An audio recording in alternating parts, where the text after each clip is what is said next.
بسم الله الرحمن الرحيم. الحمد لله رب العالمين والصلاة والسلام على أشرف المرسلين وعلى آله وصحبه أجمعين. أما بعد.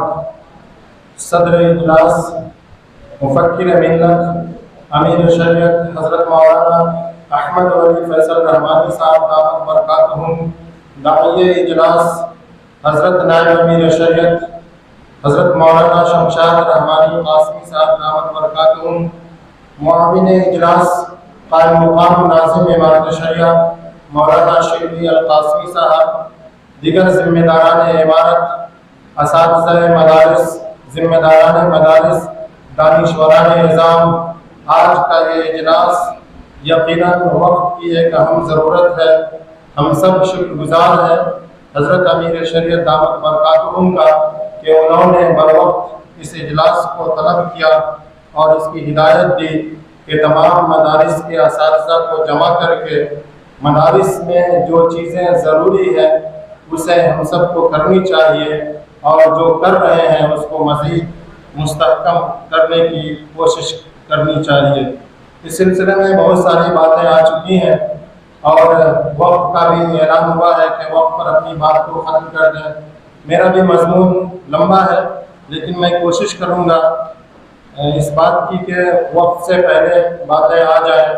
میں نے اپنے مضمون کا جو خلاصہ کیا ہے میں اس کو آپ کے سامنے پڑھ دینا مناسب سمجھتا ہوں۔ دینی مدارس علم و تہذیب کا گہوارہ ہے جن کا رشتہ مدرسہ صفہ سے جا ملتا ہے۔ اساتذہ کرام نائبین رسول ہیں اور طلبہ کرام مہمانان رسول ہیں، اس لیے تعلیم و تربیت کا جو نمونہ اور اسوہ نبی اکرم صلی اللہ علیہ وسلم سے ملا ہے اس کی اتباع و پیروی اور انہی نقوش پر چل کر اپنے مقصد میں کامیابی ہو سکیں گے۔ اس سلسلے میں جو چند باتیں میرے ذہن میں آئی ہیں میں انہیں آپ کے سامنے رکھنا چاہتا ہوں۔ نمبر 1، اساتذہ، طلبہ، انتظامیہ ہر ایک کے لیے خلوص و للہیت، سوز درود اور جذبہ صادق سے متصف ہونا نہایت ہی ضروری ہے، اور اس لیے بھی ضروری ہے کہ اللہ کے رسول صلی اللہ علیہ وسلم نے فرمایا انما الاعمال بالنیات، ہم جو بھی کام کریں گے ان سب کے دار و مدار نیت پر ہے، اس لیے نیت کی اصلاح ہر حال میں ضروری ہے۔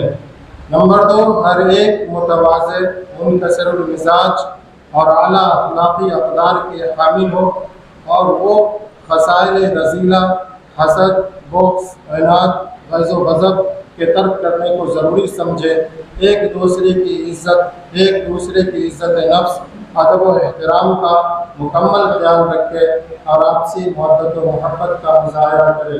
میرے بھائی، یہ ایک حقیقت ہے، میں بھی مدرسہ کا طالب علم ہوں، یہ سب چیزیں جو ہم سب میں ہونی چاہیے وہ اتنی زیادہ نہیں ہیں۔ ہم سب کو اس بات کی کوشش کرنی چاہیے کہ اس پر توجہ دیں۔ تجربہ کار اور ماہر فن اساتذہ کا انتخاب عمدہ تعلیم و تربیت کے لیے ضروری ہے۔ ہم جب استاذ کا انتخاب کرتے ہیں تو اس وقت قرابت داری یا اور کوئی چیز سامنے آ جاتی ہے اور صرف ایک شخص کو فائدہ پہنچانے کی وجہ سے نہ جانے ہم سینکڑوں اور ہزاروں طلبہ کا نقصان کر بیٹھتے ہیں۔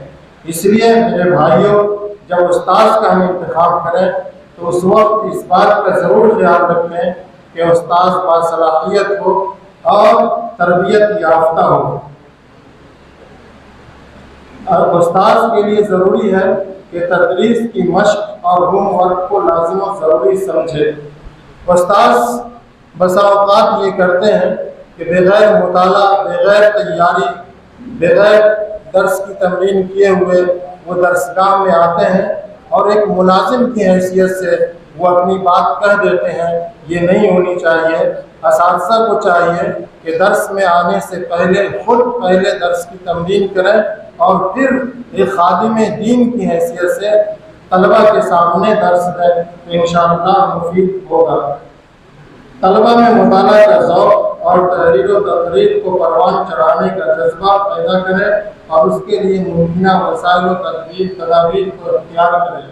اس بات کی پوری کوشش ہونی چاہیے کہ طلبہ کس طرح تحریر میں ماہر ہو، تقریر میں ماہر ہو، اس لیے کہ زبان و قلم یہ ایک بہت ہی ضروری چیز ہے جس کے ذریعے سے وہ جو کچھ پڑھا ہے وہ دوسروں تک پہنچا سکے گا۔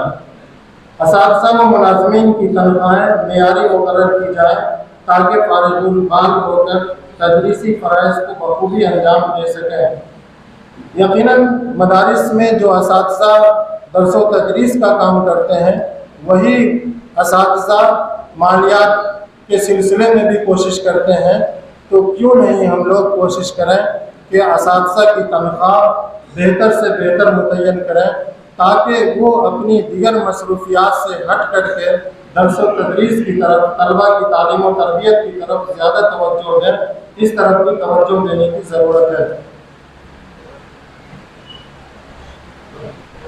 اساتذہ کو چاہیے کہ درس و تدریس کے بعد طلبہ میں دیے ہوئے درس کا مذاکرہ اور آئندہ سبق کے مطالعہ اور سبق کو غور سے سننے کا مزاج بنائے۔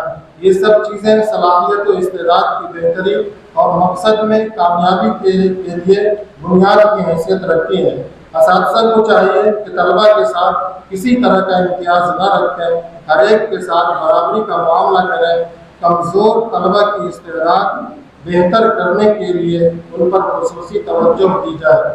اساتذہ کرام کو چاہیے کہ درس کے اوقات کو 3 حصوں میں تقسیم کریں، ایک حصہ سبق سننے کے لیے، دوسرا حصہ سبق پڑھانے کے لیے اور تیسرا درس میں پڑھاتے ہوئے سبق کے اعادہ کے لیے افہام و تفہیم میں زبان و بیان کو آسان و سہل رکھے۔ یہ اگر درس کے وقت کو 3 حصے میں تقسیم کر دیا جائے تو طلبہ کو بڑا فائدہ ہوگا۔ پہلا حصہ تو یہ ہونا چاہیے کہ جو انہوں نے کل ان کو درس دیا ہے اس سلسلے میں تھوڑی دیر ان سے کچھ بنیادی چیزیں پوچھ لیں اور پھر درس دیں، اور آخری والے حصے میں یہ کوشش کریں جو درس دیا ہے اس کا وہ مذاکرہ خود اپنے سامنے کروا لیں تاکہ یہ سمجھ میں آ جائے کہ بچے نے ان کے درس کو سمجھا ہے یا نہیں سمجھا ہے۔ انتظامیہ وقتاً فوقتاً ادارہ میں اہل تقویٰ و صاحب نسبت بزرگ کی روحانی مجلس منعقد کرانے کو لازمی سمجھیں تاکہ ظاہری پاکیزگی کے ساتھ ساتھ قلب و دل کی پاکی و صفائی بھی ہوتی رہے۔ اس لیے مناسب ہے کہ کسی اہل دل کی کوئی کتاب تزکیہ و تصوف کے موضوع پر وقفہ سے سنائی جائے۔ اساتذہ طلبہ سے جسمانی خدمت لینے سے پرہیز کریں، ان کی دینی، دعوتی، تحریری اور تقریری ہر طرح کی تربیت کریں، انفرادی تربیت بھی اور اجتماعی تربیت بھی۔ طلبہ کے اخلاق و کردار پر خصوصی نگاہ رکھیں۔ نمبر 14 میں ہے انتظامیہ کو چاہیے کہ آمدنی کو اس کے صحیح مصرف ہی میں استعمال کریں اور حلال و حرام کی مکمل تمیز رکھیں۔ اللہ تعالیٰ سے دعا کریں کہ اللہ رب العالمین ان تمام کہی ہوئی باتوں پر ہم سب کو عمل کی توفیق عطا فرمائے۔ ربنا تقبل منا انک انت السمیع العلیم۔